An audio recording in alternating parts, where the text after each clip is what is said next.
इस साल भी यहाँ बूढ़ा अमरनाथ में मंदिर में पहुंची है।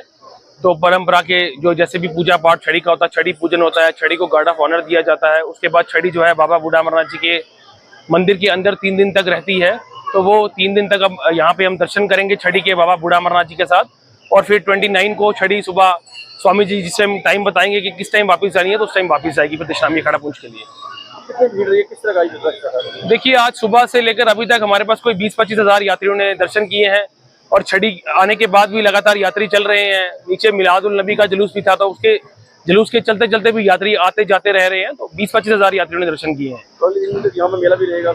हाँ, अभी 3 दिन रहेगा छड़ी का मेला जो है वो 3 दिन रहेगा। रक्षाबंधन के अगले दिन तक रहेगा और रक्षाबंधन के नेक्स्ट डे सुबह मॉर्निंग में छड़ी का टाइमिंग डिसाइड होगी और छड़ी वापस दशनामी अखाड़ा को जाएगी। नमस्कार, मैं गुलशन रैना, प्रदेश महामंत्री अखिल भारतीय राष्ट्रीय शिक्षक महासंघ जम्मू कश्मीर। ये शिक्षकों का बहुत बड़ा संगठन है।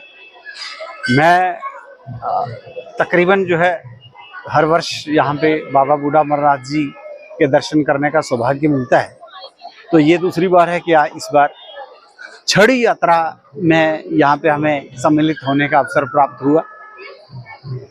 ये बाबा बूढ़ा अमरनाथ जी और बाबा बर्फानी जी अमरनाथ जो कश्मीर डिवीजन में है, ये 2 ऐसे बड़े महत्वपूर्ण स्थान हैं सनातन धर्म के अंदर।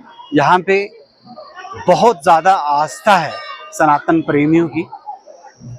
दोनों स्थानों के ऊपर लाखों की संख्या में यहाँ पे श्रद्धालु देश के विभिन्न भागों से यहाँ बाबा जी के दर्शन करने आते हैं। और जो जम्मू कश्मीर के लोग हैं, हम वासी हैं, हमें ये सौभाग्य प्राप्त होता है कि जितने भी बाहर से शिव भक्त यहाँ पे आते हैं, उनकी सेवा, चाहे वो लंगर सेवा हो, चाहे ठहरने की व्यवस्था हो, तो उसका सौभाग्य हम लोगों को प्राप्त होता है।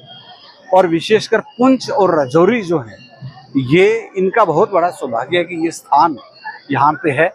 और ये स्थान केवल सनातन धर्म का ही नहीं, बल्कि समाज के जो विभिन्न वर्ग हैं, समुदाय हैं, सबको जोड़ने का काम भी करता है। स्वामी विश्वात्मानंद सरस्वती जी महाराज जो यहाँ के राजगुरु भी हैं, जब से उन्होंने यहाँ पे ये कार्यभार संभाला है, जो दायित्व, बहुत बड़ा दायित्व उनके कंधों पे आया है, तो उनका ये एक बड़ा ज़बरदस्त कदम मुझे लगा कि जैसे ही छड़ी यात्रा पुंछ के दशनामी अखाड़े से निकलती है, तो सभी समुदायों के लोग एक साथ उस मंच के ऊपर आते हैं और पूरे मान सम्मान के साथ इस पवित्र छड़ी को वहाँ से रवाना किया जाता है पुंछ में, यहाँ मंडी के लिए।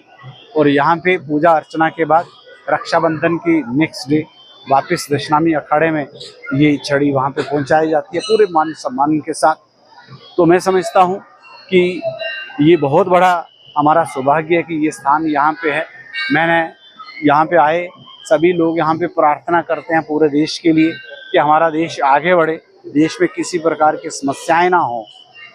सर्वे भवन्तु सुखिनः, सर्वे सन्तु निरामया, सर्वे भद्राणि पश्यन्तु मां कश्चित् दुर्भाग्यं का ये संदेश यहाँ से पूरे देश के लिए